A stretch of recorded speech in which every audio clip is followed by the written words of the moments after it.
সাম্প্রতিক সময়ে দেশের বিভিন্ন এলাকায় গরুর মাংস নিয়ে সাধারণ মানুষের মধ্যে ভয় ও সংখ্যা দেখা দিয়েছে। বাজারে মাংস বিক্রি কমে গেছে, আর অনেক পরিবারই গরুর মাংস খাওয়া থেকে বিরত থাকছেন। আশঙ্কার কারণ চিকিৎসক ও স্বাস্থ্য বিশেষজ্ঞরা বলছেন, কয়েকটি কারণে মানুষের মনে এই ভীতি তৈরি হয়েছে। অসুস্থ গরু জবাইয়ের ঘটনা। কিছু এলাকায় অসুস্থ বা দুর্বল গরু জবাইয়ের অভিযোগ পাওয়া গেছে।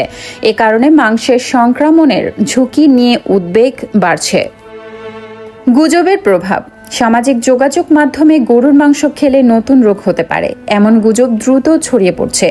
বিশেষজ্ঞরা বলছে, এমন কোনো বৈজ্ঞানিক ভিত্তি নেই, তবুও গুজব মানুষের মনে ভয় তৈরি করছে। মূল্য বৃদ্ধি ও মানবহীনতা। বাজারে গরুর মাংসের দাম ক্রমেই বাড়ছে। অনেকেই বলছেন, দাম বেশি হলেও মাংসের মান আগের মতো নেই, কিন্তু মাংস দ্রুত নষ্ট হয়ে যাচ্ছে বলে অভিযোগ। বিশেষজ্ঞদের মতামত।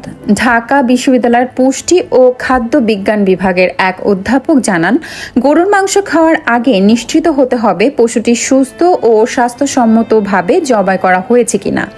তবে যাচাই করা হলে গরুর মাংসে ভয় পাওয়ার কোনো কারণ নেই।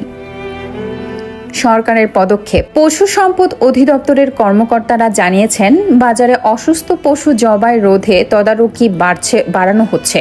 পাশাপাশি জনগণকে গুজবে কান না দেওয়ার জন্য অনুরোধ জানানো হচ্ছে। সাধারণ মানুষের প্রতিক্রিয়া। মালিবাগ বাজারের এক ক্রেতা বলেন, আগের সপ্তাহে 2 দিন গরুর মাংস নিতাম, এখন ভয় লাগছে, ভালো কিনা জানি না। অন্যদিকে এক মাংস ব্যবসায়ী জানান, বিক্রি অর্ধেক কমে গেছে, ক্রেতারা অনেকে চলে যাচ্ছে মুরগি বা মাছের দিকে।